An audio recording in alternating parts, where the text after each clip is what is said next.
Hello दोस्तों, आप सभी का श्री श्री कृष्ण इंस्टीट्यूट में स्वागत है। पुनः एक बार करेंट अफेयर्स लेकर उपस्थित हैं और आज है 18 जनवरी 2021। तो आइए देखते हैं करेंट अफेयर्स के साथ साथ स्टैटिक जीके का भी प्रश्न पुनः जोड़ दिया गया है। तो आइए देखते हैं कि करेंट अफेयर्स का पहला प्रश्न।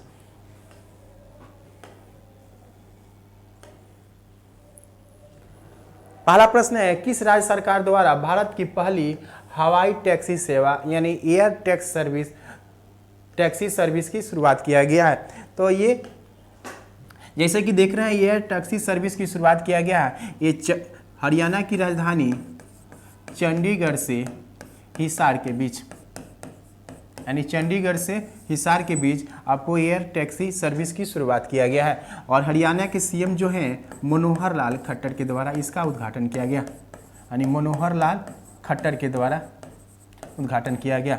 हरियाणा से याद रखिए कि हरियाणा के जो कुरुक्षेत्र है, हरियाणा का कुरुक्षेत्र है, यहीं पर गीता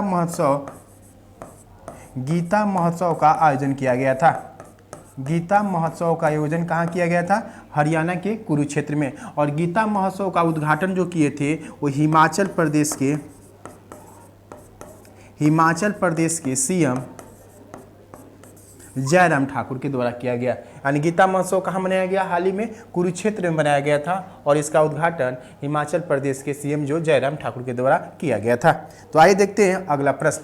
देखिए अगले प्रश्न में है कि नेल्सन मंडेला विश्व मानवतावादी पुरस्कार से किससे सम्मानित किया गया? तो नेल्सन मंडेला जो है ये दक्षिण अफ्रीका के पूर्व राष्ट्रपति हैं। अफ्रीका के क्या है? ये पूर्व राष्ट्रपति हैं और इन्हें अफ्रीका का गांधी कहा जाता है। इन्हें अफ्रीका का गांधी कहा जाता है और इन्हें 1993 ईस्वी में शांति का नोबेल पुरस्कार दिया गया था, यानी शांति का नोबेल पुरस्कार से सम्मानित किया गया था। और भारत सरकार ने इन्हें 1990 ईस्वी में भारत रत्न से भी सम्मानित किया था। यानी दूसरे विदेशी थे खान अब्दुल गफ्फार खान के बाद जिन्हें भारत रत्न दिया गया था। तो 1990 में इन्हें भारत रत्न भी दिया गया है। और इनका जन्म जब हुआ था आपको 18 जुलाई 1918 ईस्वी में इनका जन्म हुआ। और ये अफ्रीकन नेशनल कांग्रेस पार्टी से ही दक्षिण अफ्रीका के क्या बने? राष्ट्रपति बने थे। और रंग भेद के लिए जाने जाते हैं और इन्हें गांधी कहा जाता है दक्षिण अफ्रीका के। अतः 18 जुलाई को प्रतिवर्ष नेल्सन मंडेला अंतर्राष्ट्रीय दिवस के रूप में मनाया जाता है, क्योंकि 18 जुलाई को इनका क्या हुआ था? जन्म हुआ। तो इन्हीं पर एक पुरस्कार दिया जाता है जिसका नाम है नेल्सन मंडेला विश्व मानवतावादी पुरस्कार। तो ये दिया गया है रवि गायकवाड़ को। किसे दिया गया है? रवि गायकवाड़ को ये पुरस्कार दिया गया है। और डॉक्टर हेमंत कुमार से याद रखेंगे, डॉक्टर हेमंत कुमार के DRDO का सर्वश्रेष्ठ साइंटिस्ट पुरस्कार से सम्मानित किया गया है। DRDO का सर्वश्रेष्ठ साइंटिस्ट पुरस्कार किसको दिया गया है? डॉक्टर हेमंत कुमार पांडे को दिया गया है। जबकि वर्तमान DRDO प्रमुख हैं जी सतीश रेड्डी।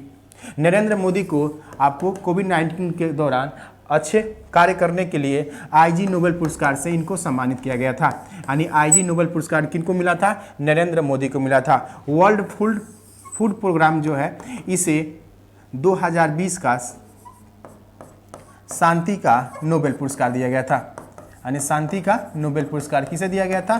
तो वर्ल्ड फूड प्रोग्राम को 2020 का शांति का नोबेल पुरस्कार दिया गया था। और शांति का नोबेल पुरस्कार दिया जाता है नॉर्वे की राजधानी ओस्लो से दिया जाता है। तो आइए देखते हैं अगला प्रश्न। तो ये अगला प्रश्न है कि किस राज्य में कनुमा त्यौहार मनाया जाता है? तो हाल ही में आपको तेलंगाना में एक कनुमा त्यौहार मनाया गया। तेलंगाना का गठन जो हुआ था 2 जून 2014 को तेलंगाना राज्य का गठन हुआ। एक आंध्र प्रदेश से एक अलग राज्य बना तेलंगाना। इसकी राजधानी है हैदराबाद। इसकी राजधानी कहाँ है? हैदराबाद है। और हैदराबाद हाई कोर्ट की पहली महिला मुख्य न्यायाधीश हिमा कोहली बनी है। कौन बनी है? हिमा कोहली बनी है। हाल ही में हिमा कोहली जो है हैदराबाद हाई कोर्ट की न्यायाधीश बनी है। और हैदराबाद से याद रखेंगे, हैदराबाद में ही भारत बायोटेक कंपनी है। भारत बायोटेक कंपनी है जो कोरोना की वैक्सीन बनाया है, कोवैक्सीन। यानी कोवैक्सीन वैक्सीन कौन बनाया है? कोवैक्सीन तो भारत बायोटेक बनाया है। जबकि सीरम इंस्टीट्यूट का आपको कोविशील्ड है नाम। तो भारत बायोटेक कहाँ है? हैदराबाद। हैदराबाद से याद रखेंगे, हैदराबाद को जीनोम वैली के नाम से जाना जाता है। हैदराबाद क्या कहते हैं? जीनोम वैली के नाम से भी जानते हैं। और हैदराबाद जो है मुंशी नदी के किनारे बसा हुआ है। तो आइए देखते हैं अगला प्रश्न।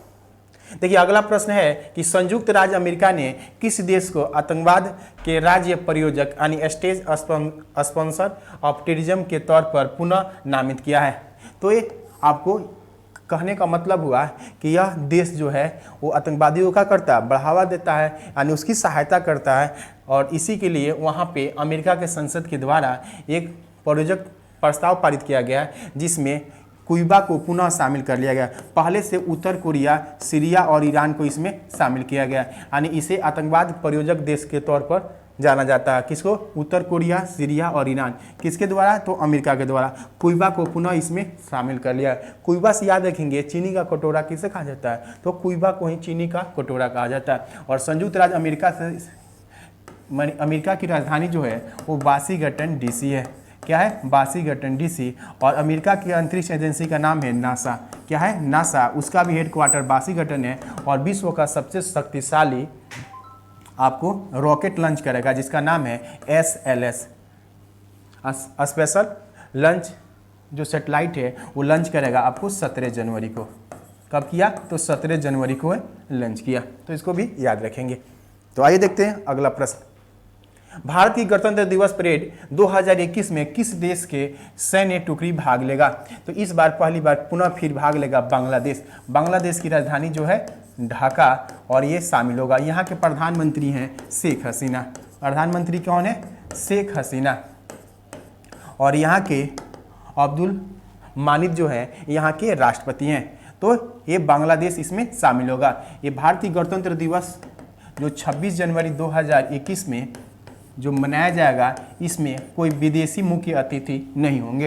यानी मुख्य अतिथि के पहले रूप में बोरिस जॉनसन को आमंत्रित किया गया था, तो कोरोना के नया स्ट्रेन मिलने के कारण वो आने से इनकार कर दिए। उसके बाद चंद्रिका प्रसाद संतोखी को शामिल किया गया कि शायद ये आएंगे, तो ये भी नहीं आ पाएंगे इस बार। तो इस बार जो मनाया जाएगा गणतंत्र दिवस, उसमें कोई विदेशी मुख्य अतिथि नहीं होंगे। इस तरह 3 बार हो चुका है, पहले भी 2 बार नहीं आ पाए हैं कोई मुख्य अतिथि, और इस बार भी नहीं आएंगे।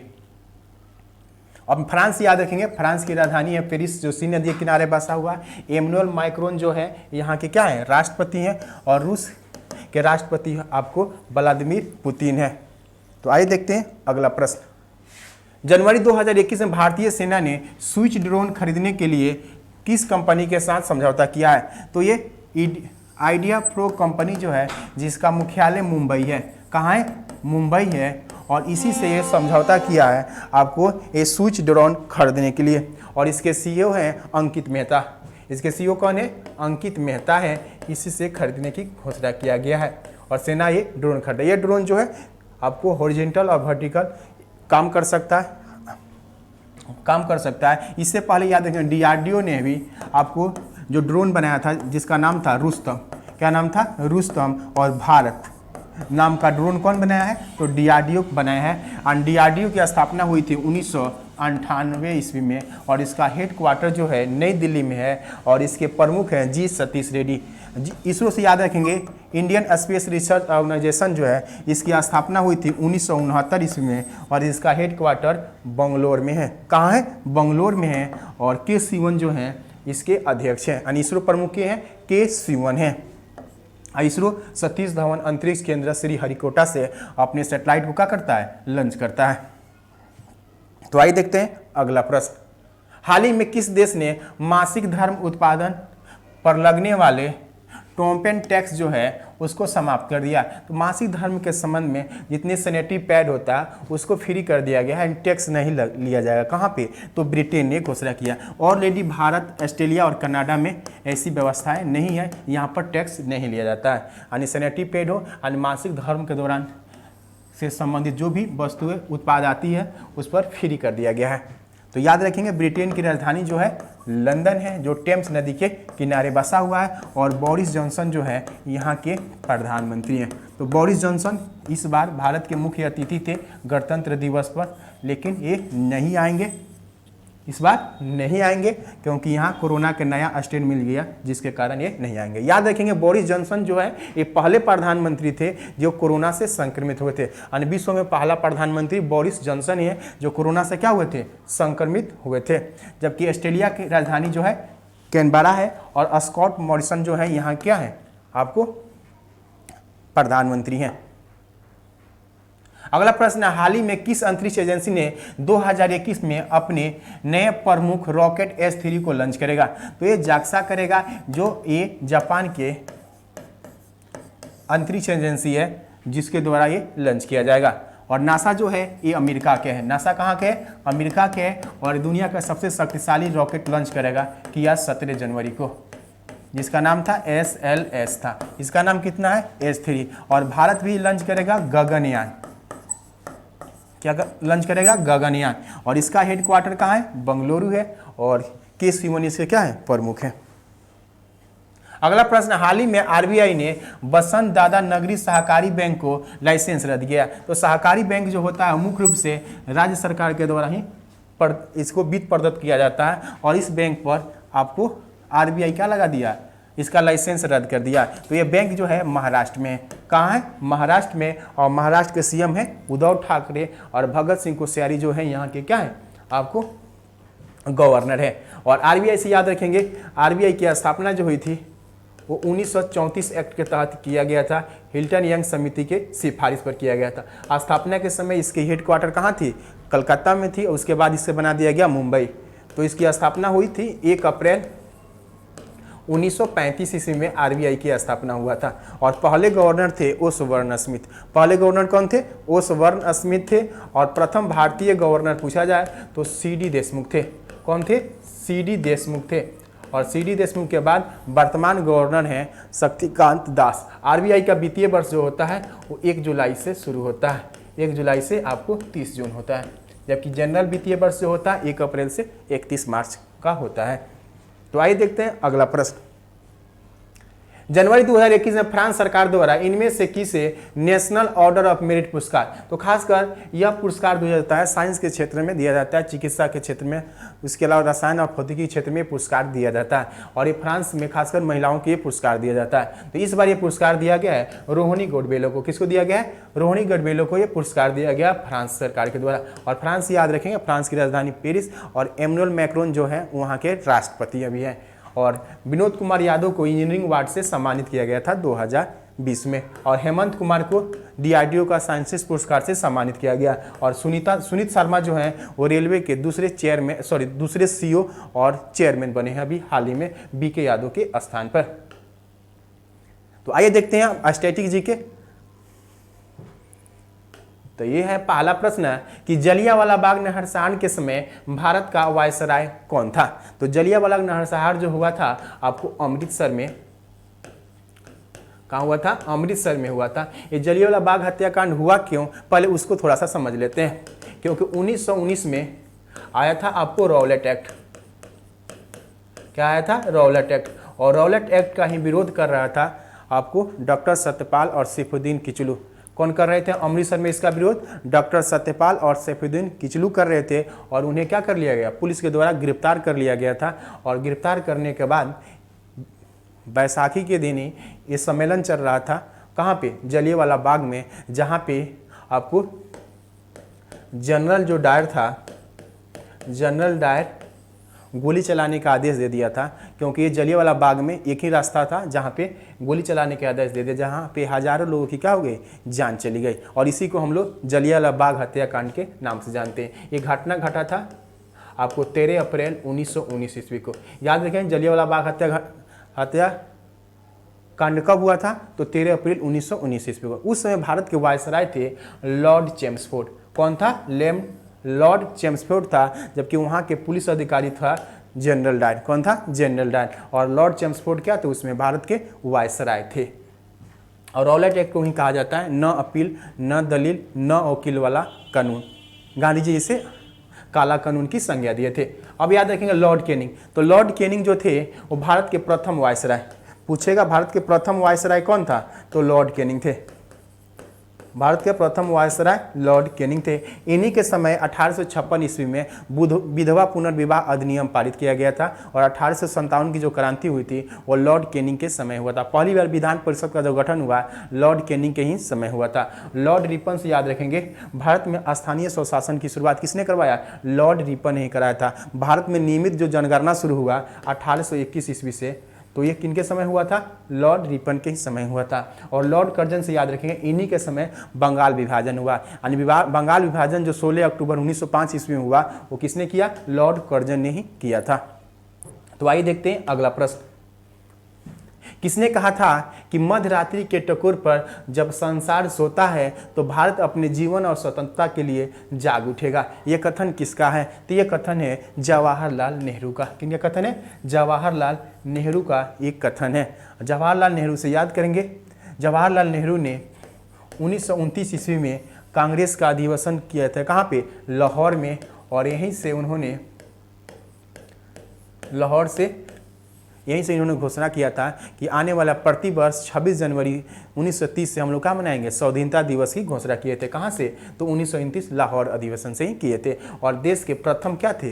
प्रधानमंत्री थे। और प्रधानमंत्री सबसे लंबे समय तक प्रधानमंत्री कौन है? जवाहरलाल नेहरू ही थे। महात्मा गांधी हमारे देश के क्या है? राष्ट्रपिता के रूप में सुभाष चंद्र बोस ने इनको उपाधि दिया। इन्हें हम लोग कई नामों से जानते हैं, जैसे अर्धनग्न फकीर कहा जाए। अर्धनग्न फकीर किन्हें कहा जाता है? महात्मा गांधी को। ये किसने कहा था? तो विंस्टन चर्चिल ने कहा था इन्हें अर्धनग्न फकीर। इन्हें बापू कहे थे कौन? जवाहरलाल नेहरू। महात्मा कहे थे रविंद्रनाथ टैगोर। और इन्हें वन मैन बाउंड्री फोर्स की उपाधि भी दिया गया था, लॉर्ड माउंटबेटन के द्वारा इन्हें दिया गया था। और राजेंद्र प्रसाद जो थे अपने देश के प्रथम राष्ट्रपति थे और संविधान सभा के अस्थायी अध्यक्ष थे। और सरदार वल्लभ भाई पटेल हमारे देश के पहले उप प्रधानमंत्री और गृह मंत्री थे। और इन्हें हम बिस्मार्क और आयरन मैन के रूप में जानते हैं, क्योंकि देशी रियासतों को मिलाने का काम कौन किया था? सरदार वल्लभ भाई पटेल। और इन्हीं के सम्मान में स्टैच्यू ऑफ यूनिटी का निर्माण किया गया था गुजरात में।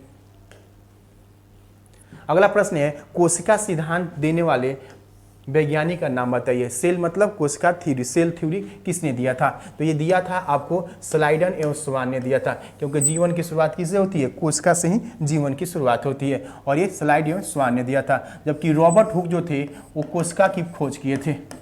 यानी कोशिका की खोज कौन किया था? हुक ने किया था। और कोशिका की जो खोज किए थे, कौन सी कोशिका खोज किए थे? तो मृत कोशिका की खोज कौन किया था? रॉबर्ट हुक ने किया था। जबकि ल्यूमन हक जो था वो जीवित कोशिका की खोज किया था। यानी जीवित कोशिका की खोज कौन किया था?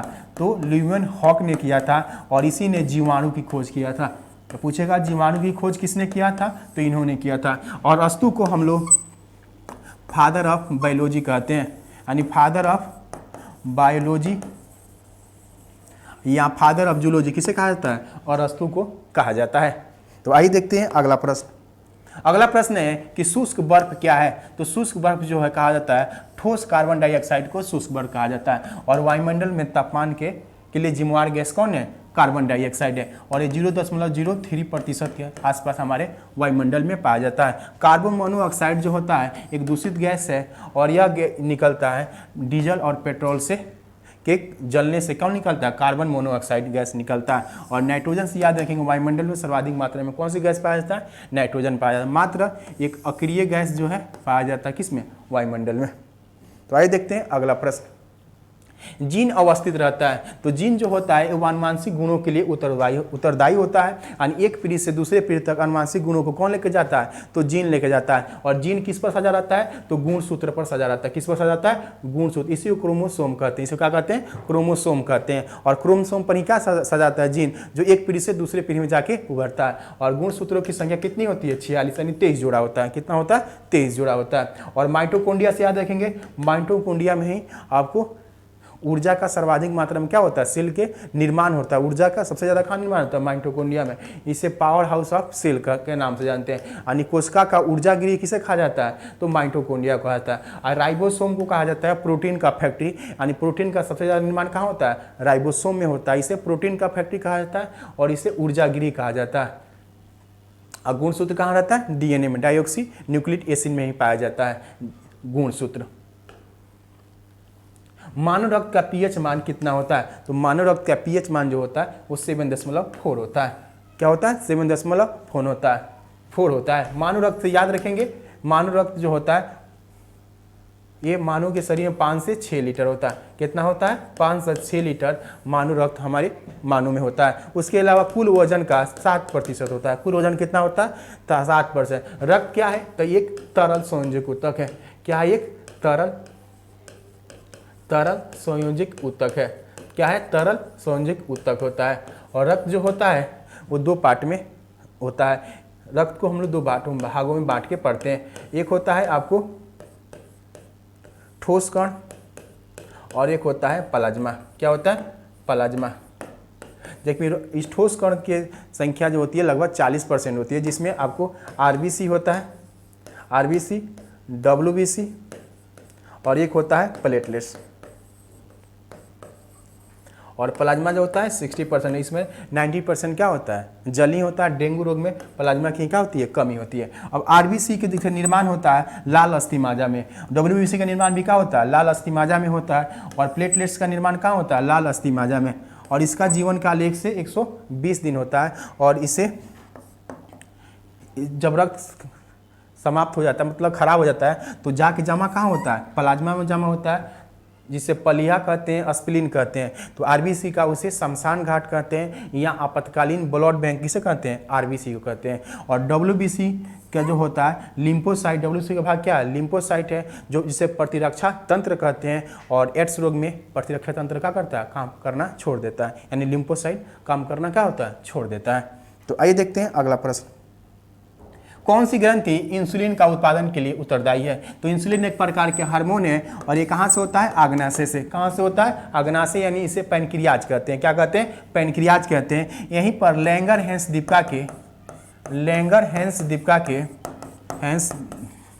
दीपिका के बीटा सेल से ये स्रावित होता है। इंसुलिन कहाँ से स्रावित होता है? तो अग्नाशय के लैंगरहैंस दीपिका के बीटा सेल से ये स्रावित होता है इंसुलिन। और इंसुलिन की कमी से कौन सा रोग होता है? डायबिटीज, यानी मधुमेह रोग होता है। क्या होता है? मधुमेह रोग होता है। इसके अधिक स्राव से भी बीमारी होगा और कम स्राव से भी बीमारी होता है। और पिट्यूटरी ग्लैंड जो होता है इसे मास्टर ग्रंथि कहते हैं। इसे क्या कहते हैं? मास्टर ग्रंथि कहते हैं, या इसे हम लोग पीयूष ग्रंथि कहते हैं। क्या कहते हैं? पीयूष ग्रंथि कहते हैं।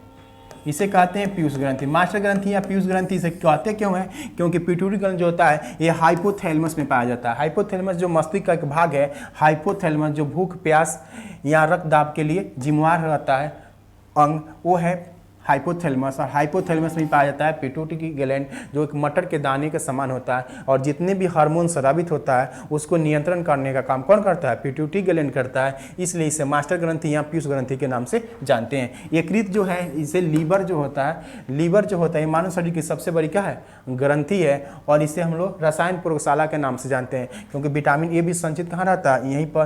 ग्लूकोज को ग्लाइकोजन के रूप में कौन प्रयुक्त करता है? तो यकृत करता है। और थाइमस भी मस्तिष्क का भाग है, जो गरम ठंडा की क्या करता है? पहचान करता है कि गरम है या ठंडा है। अगला प्रश्न है, गंगा और ब्रह्मपुत्र की संयुक्त जलधारा को किस नाम से जाना जाता है? तो देखिए गंगा जो निकलती है उसे उद्गम स्थल पर कहा जाता है भागीरथी। क्या कहा जाता है? भागीरथी। और भागीरथी नदी और अलकनंदा नदी ये दोनों मिलती है, तो दोनों की संयुक्त धारा को हम लोग गंगा नदी कहते हैं। इसे क्या कहते हैं? गंगा नदी कहते हैं। अब याद रखेंगे, भागीरथी निकलती है गंगोत्री हिमानी के गोमुख से, और अलकनंदा नदी निकलती है संतुपथ हिमानी से। दोनों कहाँ है? उत्तराखंड में, यहीं से निकलती है। तो भागीरथी नदी और अलकनंदा नदी के संयुक्त धारा को ही हम गंगा नदी कहते हैं। और ये कहाँ पर मिलती है? तो देवप्रयाग में मिलती है। कहाँ मिलती है? देवप्रयाग में मिलती है। और देवप्रयाग में इसका नाम क्या पड़ता है? गंगा नदी। उसके बाद ही जनरली इसके गंगा नदी के नाम से हम लोग जानते हैं। जैसे ये पश्चिम बंगाल में जाती है तो गंगा नदी की ही एक शाखा है जिसको हम लोग पादमा के नाम से जानते हैं। किसके नाम से जानते हैं? पादमा के नाम से। और ये पादमा जाके आगे बढ़ते हुए हुगली कलकत्ता से होते हुए उसी के सामने हुगली नदी के में क्या होती है? मिल जाती है। और गंगा नदी ये चली जाती है उसके बाद कहाँ? पश्चिम बांग्लादेश में। और एक है ब्रह्मपुत्र नदी। तो ब्रह्मपुत्र नदी निकलती है आपको मानसरोवर झील से और यंग्याप द्वारा अरुणाचल प्रदेश से होते हुए इसी को हम लोग सांगपो नदी भी कहते हैं। तिब्बत में इसे क्या कहा जाता है, सांगपो नदी कहा जाता है। और इसे आगे बढ़ता है तो इसे दिहांग नदी भी कहा जाता है अरुणाचल प्रदेश में। और यही ब्रह्मपुत्र नदी जब आपको बांग्लादेश में प्रवेश करती है, कहाँ प्रवेश करती है, बांग्लादेश में, कहाँ प्रवेश करती है, बांग्लादेश में प्रवेश करती है, तो इसी नदी का नाम पड़ जाता है जमुना। क्या पड़ जाता है, जमुना नदी। तो यहाँ से याद रखें गंगा नदी की दो शाखा है, एक पद्मा नदी और एक हुगली नदी। तो हुगली नदी आगे बढ़ते हुए पलासी कलकत्ता होती है, बंगाल की खाड़ी में गिर जाती है। और ये पद्मा नदी जो है वो कहाँ चली जाती है, बांग्लादेश में चली जाती है। तो बांग्लादेश में जमुना नदी और पद्मा नदी दोनों संयुक्त धारा मिल जाती है। तो जमुना नदी और पद्मा नदी के दोनों के संयुक्त धारा को हम लोग मेघना नदी के नाम से जानते हैं। यानी जमुना नदी और पद्मा नदी के संयुक्त धारा को हम लोग क्या कहते हैं, मेघना नदी कहते हैं। तो याद रखेंगे मेघना नदी कहाँ पर कहा जाता है, तो बांग्लादेश में कहा जाता है। और मेघना नदी के नाम से ही अपनी पानी कहाँ गिरा देती है, बंगाल की खाड़ी में गिरा देती है। यहाँ पर याद रखेंगे दो शाखा, एक पद्मा एक हुगली। पद्मा नदी कहा जाता है कहाँ पे, बांग्लादेश में कहा जाता है। तो आइए देखते हैं अगला प्रश्न। संसद के दोनों सदनों के संयुक्त अधिवेशन की अध्यक्षता कौन करता है। तो संसद के दोनों सदनों की संयुक्त अधिवेशन बुलाया जाता है अनुच्छेद 108 के तहत। कौन बुलाते हैं, तो राष्ट्रपति इसको बुलाते हैं। कब बुलाते हैं, जब किसी विधेयक को लेकर दोनों सदन में क्या हो, मतभेद हो, तब ये बुलाया जाता है। बुलाते हैं राष्ट्रपति और इसकी अध्यक्षता कौन करते हैं, लोकसभा अध्यक्ष करते हैं। यानी संयुक्त अधिवेशन की अध्यक्षता कौन करते हैं, लोकसभा अध्यक्ष करते हैं। अगला प्रश्न है कि संसद का चुनाव लड़ने के लिए प्रत्याशी का न्यूनतम उम्र कितना होना चाहिए। तो संसद में दो सदन होता है, एक होता है लोकसभा, एक होता है लोकसभा, एक होता है राज्यसभा। तो लोकसभा सदस्य बनने के लिए आपका उम्र चाहिए 25 वर्ष और राज्यसभा बनने के लिए चाहिए आपको 30 वर्ष। कितना चाहिए, 30 वर्ष। तो लोकसभा के लिए 25 वर्ष, राज्यसभा के लिए 30 वर्ष। तो संसद में कौन सा सदन होता है, लोकसभा और राज्यसभा। तो आंसर क्या हो जाएगा, 25 वर्ष। राष्ट्रपति बनने के लिए 35 वर्ष। और उसके अलावा पूछ देगा आपको विधानमंडल। तो विधानमंडल में कहीं कहीं द्विसदनात्मक मंडल सदन है, जैसे एक है विधानसभा, एक है आपको विधानसभा, एक होता है विधान परिषद। तो सेम है, जिस तरह विधानसभा में लोकसभा में 25 वर्ष है, उसी तरह विधानसभा में भी क्या होगा, 25 वर्ष होगा। यहाँ क्या होगा, 30 वर्ष हो जाएगा। उसी तरह स्थानीय निकाय में, पंचायती राज व्यवस्था हो या नगर निगम में, तो उसके लिए कितना वर्ष चाहिए, 21 वर्ष चाहिए आपको। तो इस तरह कुछ स्टैटिक जीके था जिस पर हमने चर्चा किया। तो मिलते हैं नेक्स्ट वीडियो के साथ। Thank you.